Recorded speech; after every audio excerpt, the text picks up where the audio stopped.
Water Week, we also hear from various viewpoints regarding the precious resource currently under immense strain in the country. To look at some of the pressing issues in terms of water supply and how best water can be made available to all, avoiding protests over water shortages, we now have technology experts to unpack the South African picture. This month, there will be African Utility Week, which will focus on such matters as well. We have welcome in studio Ashley Maestries, the Senior Manager at Smart Grid Delivery Lead at Accenture South Africa, alongside Klaas Grubel, Country Manager in South Africa for Sensis, a worldwide technology solutions provider to water utilities. Good morning to you both. Appreciate it. Klaas, I'm going to start with you. I mean, people underestimate how big and how difficult it is because the problem is obviously infrastructure. How difficult is it to maintain this infrastructure? Yeah, in South Africa, like in other countries, we have an aging infrastructure and you have to invest into it. South Africa especially suffers from 38% of non-revenue water. These are under-registering of water meters and physical leakages of pipes. That has to be reduced. 25% of this 38 is leaking pipes, the rest is under-registering of meters. That has to be addressed, and there are solutions on the way already for it. The government is saying, Abby, sorry, 2.9 million rand being spent. That's not enough, clearly. I mean, they're saying that 293 billion rand needs to be spent. The issue is that these 38% represent an annual loss in revenue already of 7 billion rand. This can be better spent in the utilities. Smart grids and controlling the network, that is the main issue here in South Africa. And the technology is in place, and the Utility Week itself, the African Utility Week, will give us as manufacturers and provider of solutions the chance to exchange experiences, and we have the chance to learn what are the challenges in the different utilities here in South Africa. Ashley, let's chat about this 38% in water losses. Where exactly are we losing this water from? And also, how can we better prevent this from taking place in the future, or continuing rather? Sure. So effectively, the water losses are happening in many places, at leakages at the pipes, so burst pipes, pressure on customers not reporting it. Then there's people who are leaving taps opened. You have a pipe burst in your home, you don't know about it sometimes because you don't see the impact of the value of it on your bill. So it just goes on. So it's effectively the leakages in the pipes, customer faults, and then network management, aging infrastructure. It just adds up. Now, there is a lot of technology with regards to the management of water. Now, there's some terms we just need some clarity on with regards to smart water, AMI, AMR. What are some of those terms, and what is the meaning behind that for the average person? Sure. So AMR is kind of what we're talking about, is automated meter reading. It's the ability for the meters to send back the meter read on a regular basis so that customers are able to build. It's a very simple technology. It's been around for a long time, especially in electricity and large customers for water. However, the technology has moved on in leaps and bounds over the last 10 years.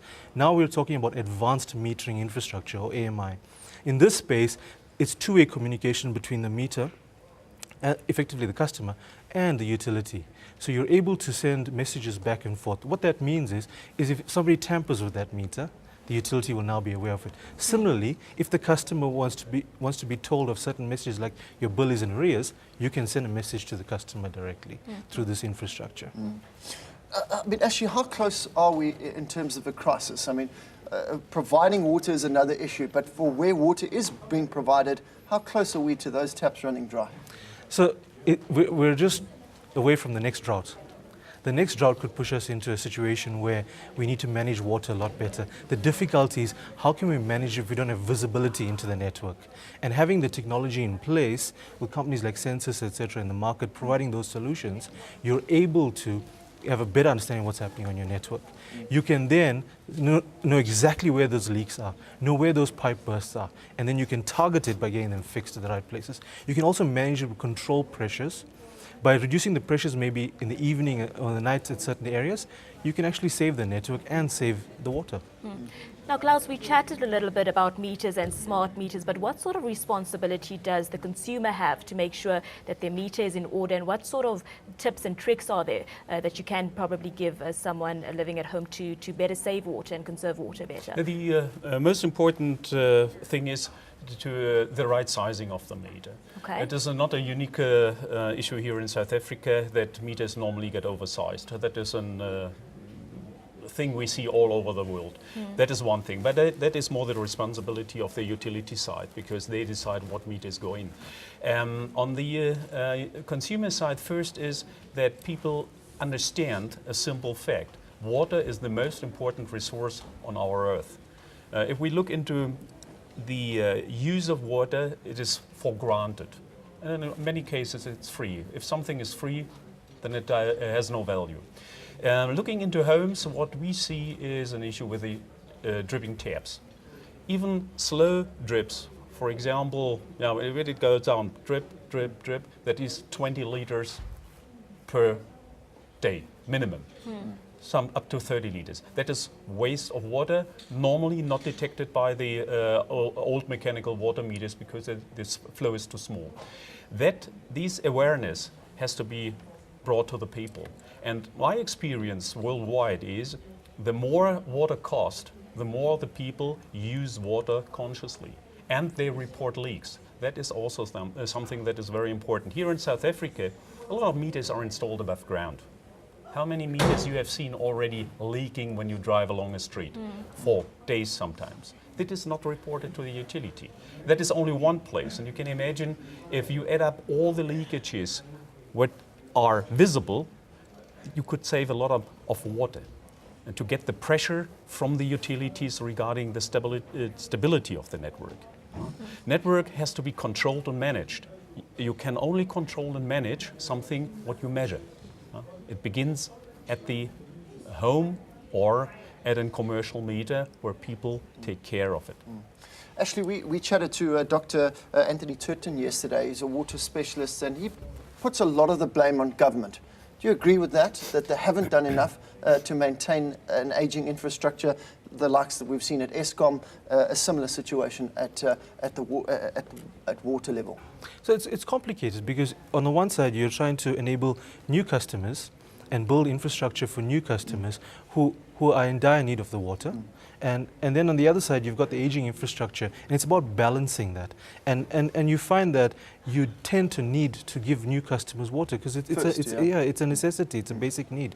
And so you start putting less money into the aging infrastructure, but then you reach a point where you actually have many problems.